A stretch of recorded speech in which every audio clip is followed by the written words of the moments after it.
오늘은 아비투스 프로젝트의 규칙과 한계에 대해서 왜 설정하고 이것에 대해서 이야기를 할게요.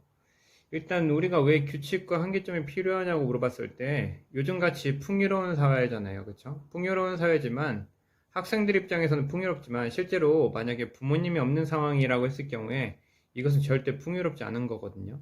쉽게 말해서 학생들이 생각하는 이 풍요로운 세상이라는 것이 부모라는 안전장치에 의해서 마련된 거지, 학생 스스로 만약에 20살이 되고 부모님이 어떤 지원도 해주신다고 안 한다고 했을 경우에는 솔직히 말해서 사회는 지옥이거든요. 그런데 우리가 이랬을 때 실제로 우리가 20살 나가서 부모의 지원 없이 우리가 전혀 할 수 없는 것이 있어요. 예를 들어서 해외여행을 절대로 5년, 10년 내로 가기가 어렵겠죠. 물론 돈을 모아서 갈 수는 있지만 그 돈을 모으고 나서 그 이후에 또 좀 가난하게 살아야 된다는 게 있더라는 거죠.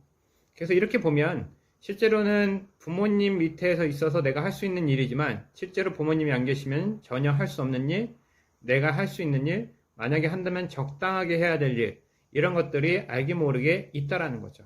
근데 우리는 이것을 지금 풍요로운 세상 속에서 자연스럽게 모두 다 하고 있기 때문에 우리는 지금 이것이 현실인지 가상인지를 잘 구분하지 못한다라는 거죠. 이렇게 알고 있는 사고방식에서 우리가 성인이 되었을 경우에 너무나 고통이, 어려운 시련들이 닥치기 마련이죠. 성인이 됐을 경우에. 왜냐면은 이때까지는 내가 너무나 편한 생활이었기 때문에 이런 문제가 없을 거라고 생각했지만 실제로 성인이 됐을 경우에는 많은 문제가 발생합니다.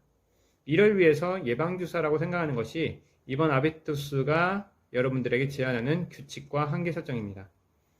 그래서 여러분들이 한번 정리해보면 좋겠습니다. 마음껏 내가 할 수 있는 거, 부모님의 도움으로 혹시 내가 부모의 도움이 없이도 마음껏 할 수 있는지, 그리고 전혀 할 수 없는 것은 뭐고 내가 할 수 있는 거, 그리고 꼭 적당하게 해야 되는 것이 뭔지를 한번 적어보면서 부모님들의 감사함을 느껴도 좋겠고 내가 왜 규칙과 한계가 꼭 필요한지를 생각하시면 좋겠습니다. 아비투스에서 제공하는 규칙에는 두 가지 종류가 있습니다. 필수 규칙입니다. 이 필수 규칙이라고 하는 것은 우리가 인간답게 내가 오늘 계획을 세우고 이룰 수 있고 이런 의지를 갖고 있을 수 있는 이런 힘을 갖게 하는 것을 방해하는 요소들, 즉 이 필수 요소를 여러분들이 어기시 여러분들은 예전처럼 막 흥청망청 살거나 오늘 했던 규칙을 내일 절대로 지키지 못하는, 그리고 꾸준하게 여러분들이 좋은 습관을 만들고자 하는 여러분들의 의도와는 다르게 자꾸 삐뚤어지는 아주 결정적인 규칙의 필수 규칙을 선생님이 부여했습니다. 그리고 추천 규칙 같은 경우는 아무래도 일반 사람들은 하지 않지만 선생님이 생각하기에 선생님의 일상에 모두 있는 규칙들을 여러분들에게 각각에 따라서 추천을 했고, 이 추천 규칙은 의무사항이 아니지만 여러분들이 하면 뭔가 성장한다는 느낌이 들고 기분이 좋아질 수 있겠죠.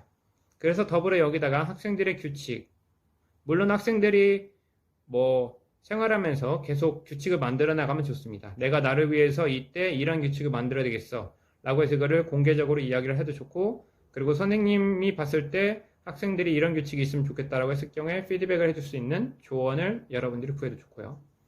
그리고 이렇게 만든 규칙이 꼭 가정에서도 이루어지도록, 가정에서 규칙이 추가되었거나 업데이트 됐으면은 그거를 부모님한테 알리거나 아니면은 추가시켜서 눈에 꼭 보이도록 한 다음에 여러분들의 규칙이 만약에 가정 내에서 잘 지켜지는데 어려움이 있거나 방해 요소가 있다면 그것은 부모님께 말씀을 드리거나 아니면 선생님을 통해서 꼭 수정이 되도록 노력해 보도록 합시다. 안녕.